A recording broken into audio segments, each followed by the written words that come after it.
Du coup, bonsoir. Bienvenue à la conf sur le rendering du jeu vidéo au film d'animation, présenté par Corentin Mounier, Alexandre Lamure et moi-même Thibaut Guisnet. Donc, du coup, on va vous parler un peu de rendu. On a essayé de diviser ça en trois parties. On va séparer le rendu photoréaliste, donc tout ce qui va être rendre une image avec beaucoup de temps de calcul le plus proche possible de la réalité. Le rendu en temps réel, qui va être globalement ce qu'on va voir dans les jeux vidéo. Et puis à la fin, il y aura Corentin qui vous fera un live coding pour vous montrer un peu ce qu'on peut faire en temps réel, rapidement et facilement. On a essayé de vulgariser un peu ce qu'on va vous montrer pour que ça reste compréhensible, mais c'est possible qu'on vous perde peut-être à des moments. Mais si vous avez des questions, on n'hésitera pas à y répondre à la toute fin de la présentation. Un point vite fait sur le rendering, qu'est-ce que c'est ? Le rendering, c'est le fait de pouvoir afficher un peu ce qu'on veut sur un écran. Donc globalement, vous voulez afficher une scène qui n'existe pas, quelque chose que vous créez vous-même. Vous allez pouvoir afficher ça comme vous le voulez. Et c'est un peu ce qu'on fait en rendering. C'est utilisé dans plein de trucs, les jeux vidéo bien évidemment, les films d'animation aussi.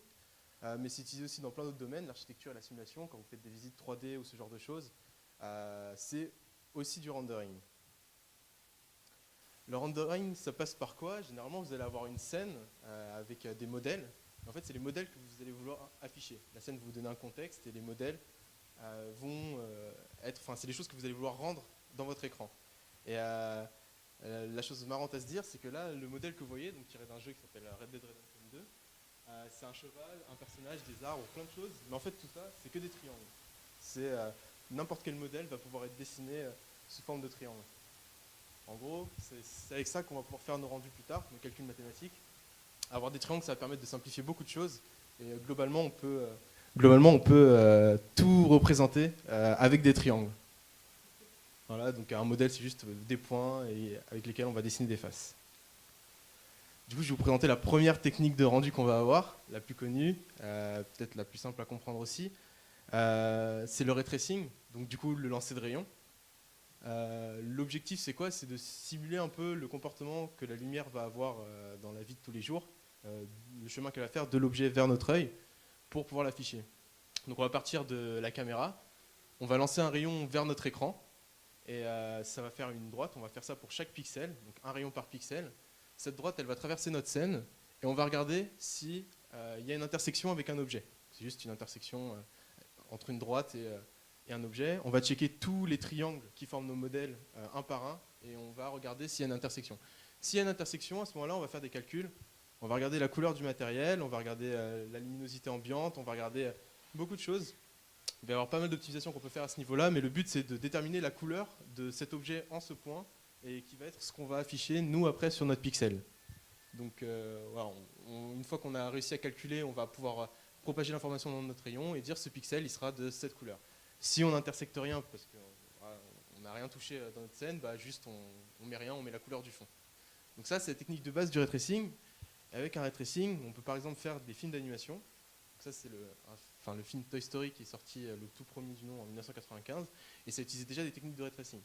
Il y a pas mal d'optimisations qu'on n'a pas forcément expliquées, ne serait-ce que pour les ombres, pour certains effets sur le casque de Buzz l'éclair, mais globalement, avec un ray tracer, vous pouvez générer ce genre d'image. Et en gros, le ray tracer, c'est bien, et ça continue d'évoluer d'année en année. À titre de comparaison, on a Toy Story en 1995 et en 2019, et on peut voir que on commence avec un chien assez grossier, et on finit avec un chat à se demander si c'est une image tirée d'un film d'animation ou une vraie photo de chat. Donc voilà, et tout ça fait avec du ray tracer en grosse partie. C'est pas totalement vrai, notamment pour les derniers films, les deux derniers Toy Story. En gros, ils ont utilisé une autre technique, du coup, qui s'appelle le path tracing. Donc du coup, le path tracing, je vais vous montrer un peu ce que c'est. Ça part du ray tracer. C'est un peu le même principe. Vous allez lancer des rayons et vous allez essayer d'intersecter des objets. Mais la différence, c'est quoi ? C'est que quand vous allez intersecter un objet, en fait, vous allez relancer encore des rayons. En fait, vous n'allez pas faire les calculs à ce moment-là. Vous allez d'abord lancer des rayons dans toutes les directions, et puis vous allez espérer à un moment donné intersecter une lumière. Donc en gros, vous lancez des rayons sur votre pixel, vous intersectez un objet, et là en gros, le path tracer, pour avoir un rendu beaucoup plus réaliste, il va prendre en compte les propriétés de votre matériel, si c'est un verre, si c'est une table, si c'est un miroir, Et en fonction de ça, vous allez relancer des rayons dans les directions qui correspondent à ces propriétés. Et voilà, jusqu'au bout, vous choisissez combien de rayons vous envoyez, la profondeur que vous avez. Et le but, effectivement, c'est d'intersecter une lumière, parce qu'après, du coup, vous allez pouvoir propager l'information le long des rayons et revenir sur votre pixel pour déterminer la couleur. Pareil, si vous intersectez rien, du coup, il n'y a rien à afficher. Et du coup, on répondra aux questions à la fin, si ça ne dérange pas. Et du coup, voilà, globalement, c'est à peu près le principe grossier d'un pass tracer. On s'appuie sur les propriétés physiques du matériel pour effectuer notre rendu. Et ça donne ce genre de visuel. C'est un projet étudiant qu'on a fait, perso, qui est un pass tracer. Mais en gros, ça fait apparaître le plus gros problème qu'on a, c'est que le rendu il est peut-être plus réaliste, parce qu'on essaie de simuler la physique de la vraie vie, mais on a beaucoup de taches noires. On a beaucoup de taches noires, et en fait, c'est parce que la plupart du temps, quand on va lancer un rayon, malgré tous les rebonds qu'on va avoir, on ne va jamais intersecter une light. On va jamais intersecter une light. Et du coup, on va avoir un point noir affiché à la place. Je vais proposer 2 solutions pour remédier à ce genre de choses, des solutions que, par exemple, Pixar va utiliser, photoréalistes, ils vont encore plus loin. La première, c'est de faire du débruitage. Donc en gros, vous allez regarder vos pixels noirs, vous allez regarder les couleurs qu'il y a autour, et puis vous allez vous allez faire des moyennes, entre guillemets, et vous allez avoir des images de ce type-là, du coup, sans avoir de point noir. L'autre technique, c'est de faire en sorte que votre pass tracer, il intersecte forcément à la fin une zone lumineuse ou une lumière. Et dans ce cas-là, c'est une utilisation du pass tracer, ça s'appelle un bidirectional pass tracer. Et c'est ce qui est utilisé à l'heure actuelle dans le moteur de rendu de Pixar, que j'ai pris un exemple plus tôt. Ça, c'est la comparaison du coup entre un pass tracer commercial et un pass tracer qu'on peut faire nous. En fait, on voit que c'est un peu ridicule. La scène est très bruitée, la scène est noire, on voit pas grand chose et le rendu est pas terrible alors qu'eux ils arrivent à tout faire. Pour anecdote, on a quand même fait tourner ça sur une sacrée machine, donc 96 cœurs quand même, c'était pas mal les machines qu'on a louées à Google. Et malgré tout, ça a pris des jours à être rendu, enfin 2 il me semble, pour ce résultat-là. C'est hyper long parce que voilà, il y a beaucoup d'optimisation à faire, il y a beaucoup de choses à faire, mais ça te permet d'avoir des belles des images comme ça. Comme j'ai dit, le pass tracer du coup c'est utilisé pour avoir des images qui sont plutôt photoréalistes. Ça c'est ce que vous pouvez générer avec un pass tracer commercial. Toutes ces images, elles n'existent pas. C'est fait avec des scènes 3D et c'est généré par un pass tracer. Et du coup, pareil, les films d'animation, tout ce que vous voyez là, c'est généré pas que par un pass tracer. Il y a beaucoup de choses, mais la technique principale de rendu, ça va être un pass tracer. Voilà. Anecdote aussi sur ce film-là. Donc c'est le film Coco. Et cette scène-là, sur les machines de Pixar, il y avait 117 machines, ce qui fait beaucoup. Et ça a pris 130 heures pour rendre 10 images. En gros, il y avait 10 images à render sur 117 machines, et ça a pris 130 heures. Donc c'est énorme, mais bon, c'est pour un rendu qui est vraiment pas mal. Voilà.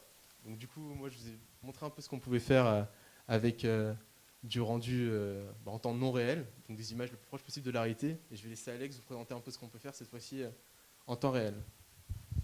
Ok, moi je vais essayer de ne pas oublier de parler dans le micro. Désolé Thibaut.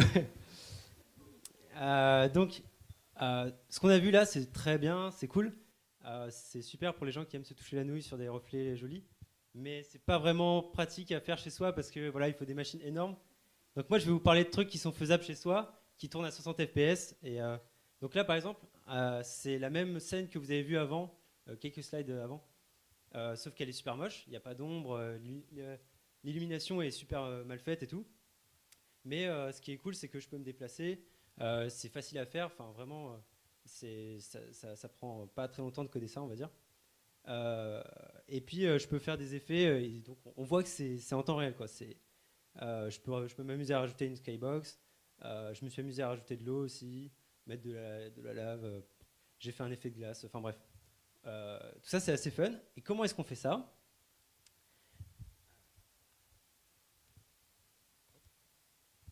Donc c'est en utilisant de la rasterisation. C'est une technique, on va dire en parallèle du ray tracer. C'est une assez vieille technique. Elle a été inventée dans les années 70-80. Et depuis, en fait, elle a assez peu évolué. Donc ce que vous aviez dans un jeu de 91, en fait, le principe de base, il est toujours le même dans le dernier Assassin's Creed, qui est magnifique. Je ne suis pas payé par Assassin's Creed, enfin par Ubisoft. Donc qu'est-ce que c'est que ce principe de base? En fait, l'idée grossière, c'est on va prendre les sommets de nos triangles et on va faire une projection de l'espace 3D vers l'écran 2D. Alors là, comme ça fait peur. Je ne vais pas vous expliquer toutes les maths derrière, simplement un concept qui est assez important, c'est que c'est une multiplication matricielle derrière. Il y a 3 matrices importantes à retenir. La matrice modèle, qui permet de déplacer le triangle dans l'espace, dans la scène. La matrice view, qui va en gros placer notre caméra. Et la matrice de projection, qui elle va s'occuper de faire la projection 3D vers 2D. Ensuite, une fois qu'on a fait ça, on n'a que les sommets du triangle. Donc ensuite, il faut faire un truc qui s'appelle l'interpolation. Ça peut faire peur comme ça, mais en fait, c'est très simple. On va juste, en quelque sorte, moyenner nos 3 points, nos 3 sommets, pour trouver tous les pixels qui se trouvent à l'intérieur du triangle. Ensuite, c'est pas fini. Il faut passer au Z-buffer. Là aussi, ça peut faire peur. Oh là là, qu'est-ce que c'est ? En fait, c'est très simple. En gros, le Z-buffer, c'est une matrice qui va s'occuper de gérer la profondeur de notre scène. Donc en fait, on va écrire dedans tous les triangles qui sont les plus proches de l'utilisateur. Donc s'il y a 2 triangles qui sont superposés en profondeur, on va afficher que celui qui est le plus proche, évidemment, celui qui cache l'autre. Donc ensuite, on parcourt le Z-buffer et on affiche les bons triangles. Bon, qu'est-ce qu'il y a à retenir de ça ? C'est la différence de complexité. Dans le ray tracer que vous a magnifiquement expliqué Thibaut, en fait, on fait un parcours sur tous les pixels de l'image, on lance un rayon, et ensuite, on fait un test d'intersection avec chacun des triangles de la scène. Donc, en gros, c'est une boucle imbriquée, ça serait du grand taux de n fois m, globalement. Alors que dans le rasterizer, on va parcourir tous les triangles de la scène et faire une projection. On va stocker ça. Et ensuite, on parcourt tous les pixels du Z-buffer et on affiche s'il faut. Donc là, c'est plus une boucle imbriquée et c'est génial, super. Comme ça, on peut faire du temps réel. C'est trop bien. La complexité, c'est genre grand taux de n plus m cette fois. Qu'est-ce qu'on fait pour faire du rasterizer ? Vous n'avez pas envie de le coder à la main ? Très clairement pas. Il y a des API qui font ça très bien, notamment OpenGL. Donc, elle va s'occuper du rasterizer et du calcul GPU pour vous. C'est une assez vieille API, elle est depuis 92. Il y a des concurrents, il y a DirectX pour Windows, qui est assez vieux aussi. Il y a Vulkan, qui est en train de doucement prendre la relève, qui va peut-être remplacer OpenGL dans le futur. Donc ce qu'il faut bien comprendre, c'est que OpenGL, c'est une API de assez bas niveau. Par exemple, normalement vous avez tous fait, ou quasiment tous, un jeu sur Unity en sup. Potentiellement, ce Unity, il va faire appel à OpenGL derrière. Mais voilà, dans OpenGL, vous n'aurez pas le moteur physique que vous pouvez avoir dans Unity ou tous ces outils-là qui sont quand même vachement pratiques. Mais ce qui est très intéressant, c'est qu'il propose une pipeline de rendu. Donc ça, c'est un concept qui est vraiment très important, qu'on retrouve tout le temps quand on parle de rendu. C'est en fait tout simplement les étapes que va suivre nos triangles pour être affichés à l'écran, en gros. Donc ça commence comment ? On a des vertices. Les vertices, c'est le nom qu'on donne au sommet des triangles. C'est juste ça. Donc on a nos 3 points. Ils vont passer dans un premier shader. Qu'est-ce que c'est un shader ? C'est juste un fichier dans lequel on va écrire du code et qui sera exécuté sur le GPU. Et petite nuance, en fait, le code dans lequel on écrit ces shaders, c'est pas du C++ ou du Python ou ce que vous voulez, c'est du GLSL. En gros, c'est un langage qui ressemble au C, mais qui est fait pour s'exécuter sur du GPU. Donc, on va faire des opérations sur nos vertex. Notamment la fameuse projection avec les matrices dont je parlais tout à l'heure. Et ensuite, OpenGL, donc ce qui est en bleu sur ma slide, c'est ce qu'on va devoir coder nous-mêmes. Ensuite, OpenGL va s'occuper tout seul de faire le reste de la rasterisation, c'est-à-dire l'interpolation des sommets et le Z-buffer. Ensuite, on doit quand même coder un fragment shader. Ça, c'est un shader qui va s'appliquer sur chacun des pixels indépendamment et qui va chercher à colorier en fait nos surfaces. Donc une fois qu'on a écrit la couleur, on n'a plus qu'à rassembler tout ça et à l'afficher sur l'écran. Un petit mot quand même sur un truc dont on entend beaucoup parler aujourd'hui, c'est la RTX et le ray tracer dans le jeu vidéo. Là, je vais vous montrer une vidéo promotionnelle de Nvidia. Encore une fois, je ne suis pas payé. Mais donc là, il montre, waouh, c'est super joli. En fait, ce qu'il faut regarder ici, c'est les reflets dans la voiture. On voit très très bien les reflets de l'explosion. Le feu est un petit peu moche, mais c'est pas important. Alors qu'après, quand il va désactiver le RTX, on va voir qu'en fait, les reflets sont plus du tout visibles parce que, en gros, il triche un peu, il calcule pas ça dynamiquement. Alors qu'avec le ray tracer, voilà, c'est magnifique. Et la RTX, si vous ne savez pas, en gros, c'est la nouvelle gamme de GPU fait par Nvidia. Et ils sont optimisés au niveau hardware pour faire du ray tracer. Ils sont surpuissants. Après, ça reste à nuancer. En vrai, là, c'est un cas super beau pour une démo. Dans la vie réelle, ça ressemble plutôt à ça. Et encore, j'ai pas pris l'exemple le plus bâtard. Et franchement, je vous mets au défi de savoir lequel des deux utilise du RTX. Je sais pas si quelqu'un veut se risquer. Toi, tu penses que c'est celui-là? À droite ou à gauche? Ouais, bon, vous savez pas. C'est celui-là qui utilise du RTX. Voilà. En fait, on peut le savoir. On voit qu'ici, les ombres, en fait, elles sont beaucoup plus smooth. Là, elles sont très très marquées. Mais bon, en vrai, c'est très dur de savoir. Et dans les jeux actuels, en fait, on fait de la rasterisation tellement belle, avec beaucoup de techniques de triche derrière, que c'est vraiment sur les tout petits détails qu'on peut voir la différence. Bref, maintenant, on va passer au live coding.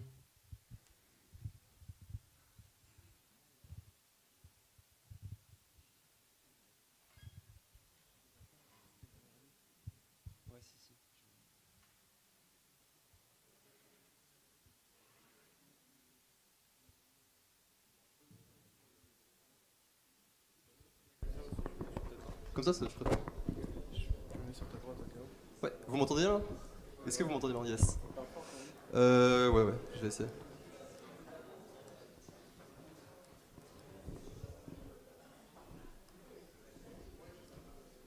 Ok, parfait.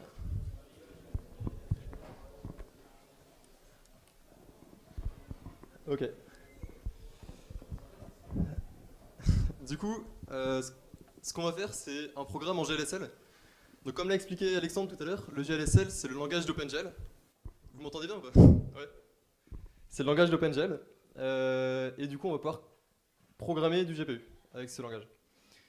Je préviens, pour ceux qui étaient là à la conf d'Ubisoft il y a 2 ans, il y a eu un live coding aussi, je me suis beaucoup inspiré de ça. Donc allez la voir, elle est disponible sur YouTube, c'est excellent.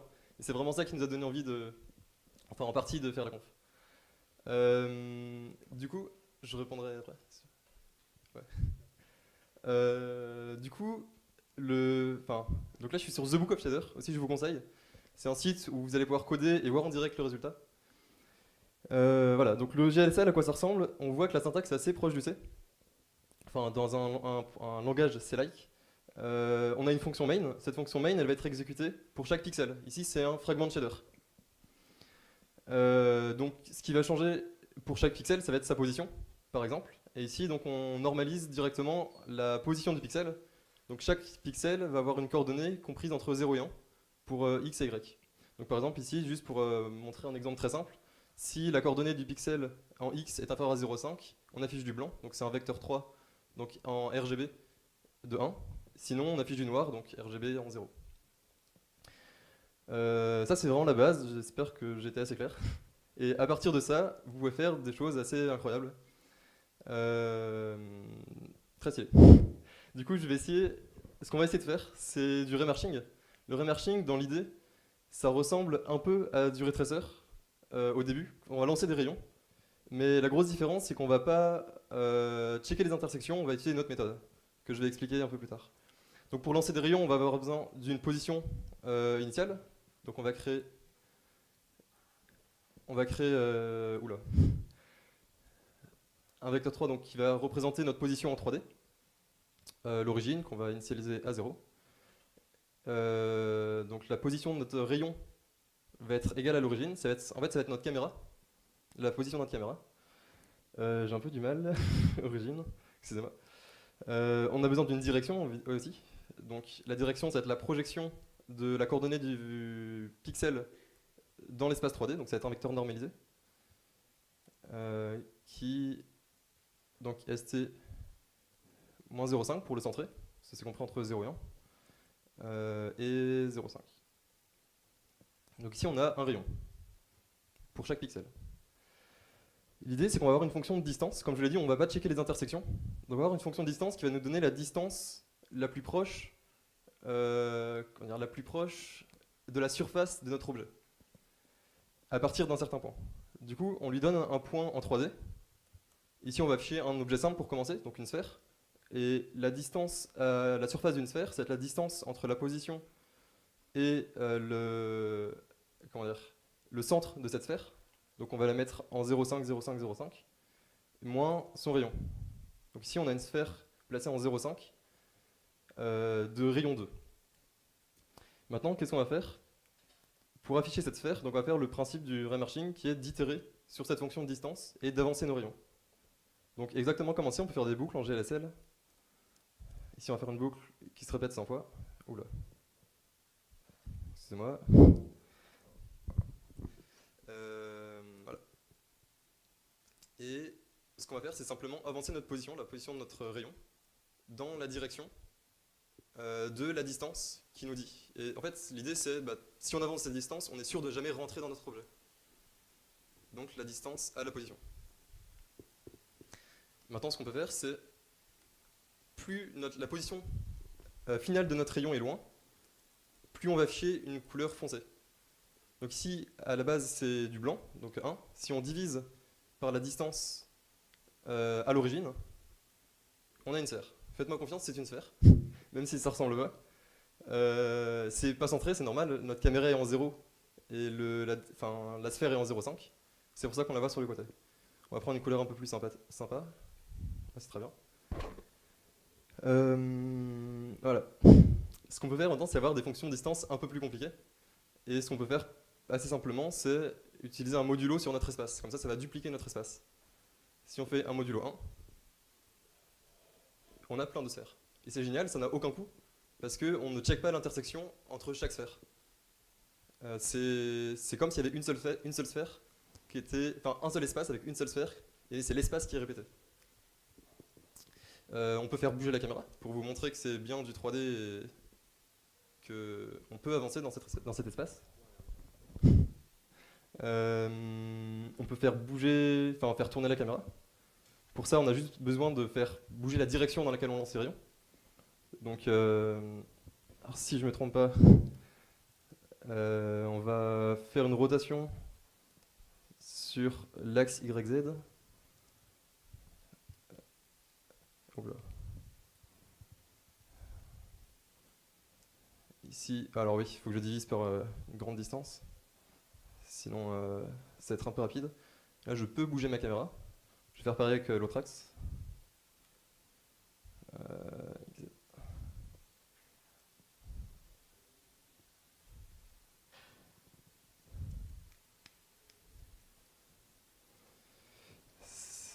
Excusez-moi, c'est X, c'est évident. Ok. Donc la formule n'est pas forcément correcte, mais c'est pour vous donner une impression de 3D et on peut donc bouger dans cet espace. On peut faire d'autres choses stylées. Je ne sais pas combien de temps il reste, mais ça devrait aller. Plus de swag. On peut bouger, on peut encore, comme là on a dupliqué notre espace, on peut aussi le distordre. Donc on peut appliquer une rotation sur notre espace.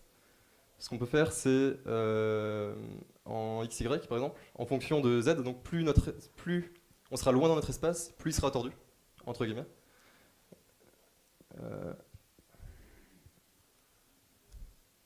Donc la position Z. Voilà, ça donne des effets plutôt sympas. Cette fonction de distance, on est parti d'une sphère, donc c'est une fonction très simple, mais on peut mixer plusieurs fonctions de distance. Si on a deux fonctions de distance de primitive, si on prend le minimum de la fonction de primitive, on reste toujours au minimum de la distance de notre objet. Du coup, on peut par exemple mixer notre fonction de la sphère avec la fonction d'un plan, par exemple, en x, un plan qui serait situé en 0,5. La distance, et donc ça peut donner quelque chose comme ça. Ici, il y a des petits points noirs. C'est simplement parce que notre rayon, avec des arrondis flottants, peut dépasser le truc. Donc on a juste à rajouter 0,0, c'est pas grave, c'est derrière. Je rajoute juste un petit nombre. Donc là, excusez-moi. Et on n'a plus le point noir. Voilà. Bah, globalement, j'ai pas beaucoup de temps, donc j'irai pas plus loin. Mais j'ai quelques autres exemples de ce qu'on peut faire en GLSL. En tout cas, j'espère que vous avez apprécié cette démo. Voilà, là c'est un autre exemple de remerging aussi, avec des formules plus compliquées et des smooths, on peut calculer des ombres en calculant le gradient de la fonction. Une autre fonction, du coup là ça n'a pas du tout du remerging, mais j'ai trouvé ça marrant. C'est simplement pour vous montrer que pour chaque pixel, on peut appliquer une formule mathématique et bah voilà, faire des choses qui ont l'air d'être cohérentes, mais qui résultent de... Hein Ça, c'est un exemple qui est plus concret.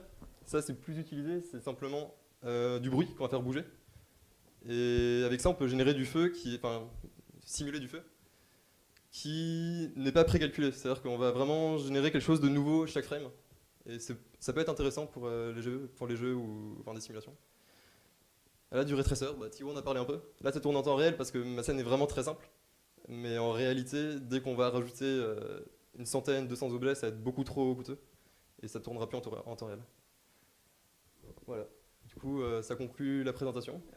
Tous ces exemples seront disponibles sur son GitHub, mais tu peux peut-être marquer le lien. J'ai mis à la fin de la slide. Sur les slides. Ouais. Bref, est-ce que vous avez des questions du coup?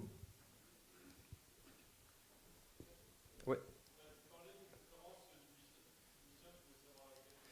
Je me rappelle plus du nom. Le mec est venu avec Pita. En vrai, si tu tapes live coding, remarching Ubisoft, tu la trouves sur YouTube. Et ça, globalement, c'est un peu ce que j'ai fait en beaucoup plus poussé, beaucoup plus long. Et il explique vraiment bien, étape par étape, en faisant des démos. Parce que là, c'était vraiment rapide, donc je sais pas si des gens ont compris ce qui s'est passé à l'écran, mais tant mieux, c'est cool. Ah, excuse-moi. Donc la question, c'était où est-ce qu'on trouve la conférence d'Ubisoft dont j'ai parlé. Voilà. Alors, c'est...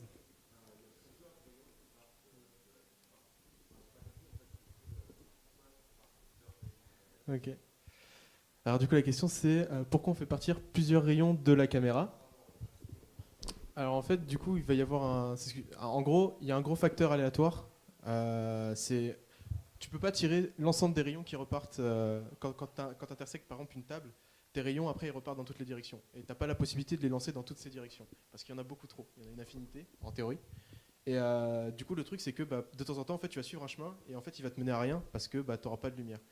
Pour essayer quand même un maximum d'obtenir une information, en fait, tu vas lancer plusieurs rayons sur le pixel. C'est-à-dire que tu vas repasser sur le même pixel plusieurs fois parce que peut-être la première fois, tu vas avoir une info, la deuxième, tu n'en auras pas, la troisième, tu n'en auras pas, la quatrième, tu en auras une. C'est aussi pour ça que tu lances plusieurs rayons quand tu intersectes et pas un seul. C'est parce que voilà, tu essayes de maximiser les informations que tu peux récupérer quand tu lances tes rayons.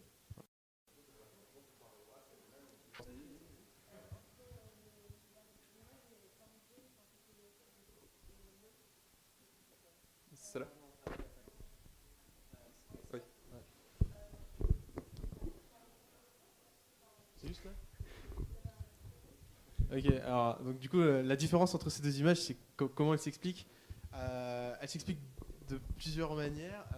Déjà, effectivement, notre projet n'est pas exempt de soucis ou voilà, on n'a pas eu le temps de faire toutes les optimisations qu'on peut faire sur un pass tracer. Il existe des choses pour aller plus vite, mais c'est surtout une question de temps. En théorie, si on avait pu lancer notre pass tracer pendant une année, on aurait eu un résultat qui s'approcherait de plus en plus de ce qu'ils ont là. Les couleurs mises à part parce qu'on n'a pas forcément les mêmes propriétés sur nos scènes, mais on s'approcherait de plus en plus de ce qu'on a là. C'est surtout une histoire de temps et de performance. Et ça, c'est une seule image, oui. Ouais, en gros, pour un film, c'est à peu près, Pixar fait 25 maintenant, mais avant c'était 24 frames par seconde, donc 24 images générées par seconde.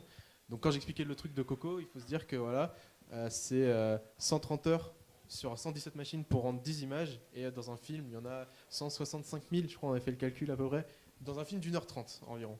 Donc oui, ça prend énormément de temps, il faut une année, ça se trouve, pour rendre un film d'animation entier. Ouais.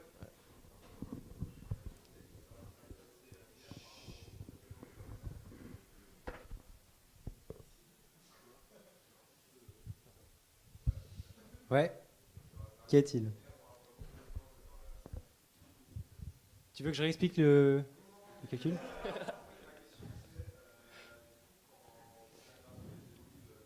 Ouais.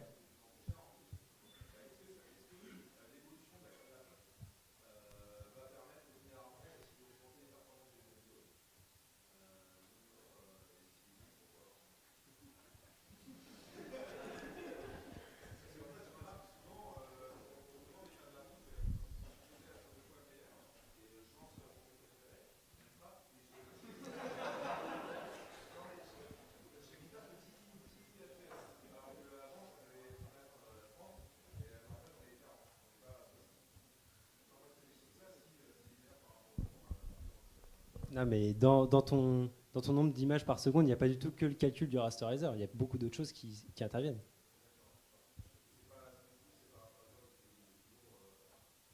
Ça dépend du jeu, et j'ai pas codé Minecraft, je sais pas.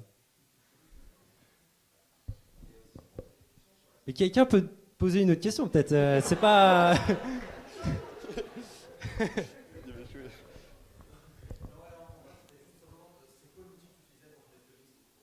The Book of Shaders, il y a le lien. Enfin, désolé, je t'ai coupé la parole Non, de mais ouf. Mais juste.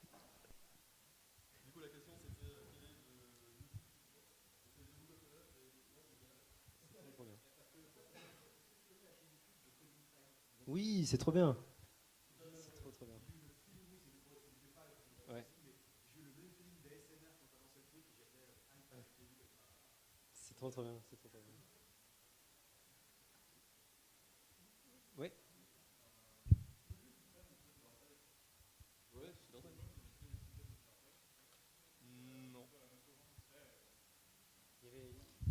Il y a, il y a rien qui venait de chez Dartoy.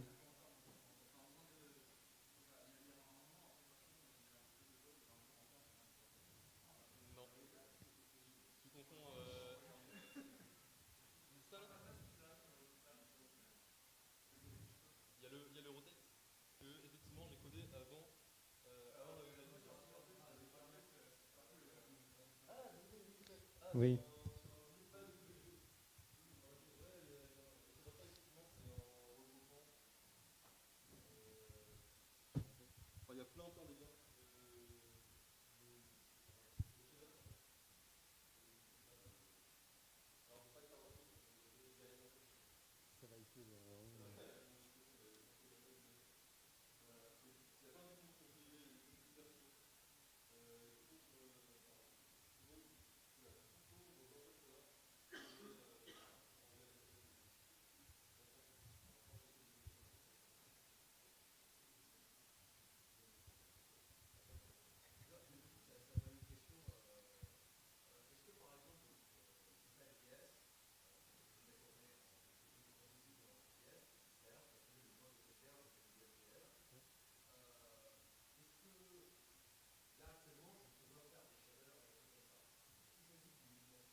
Tu veux dire pourquoi est-ce qu'ils proposent pas un vertex shader ou enfin.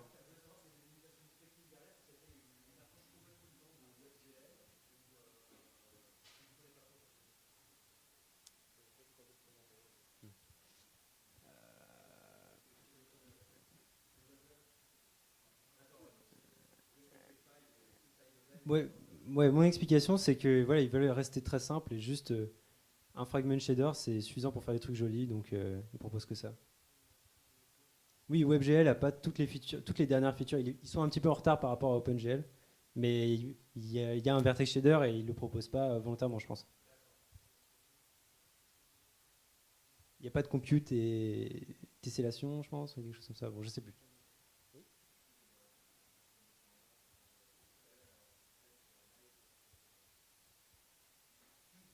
Des gens mal intentionnés se sont glissés dans cette conférence.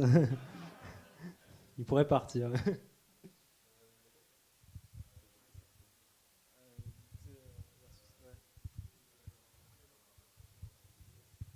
Ouais, c'est ça, ouais.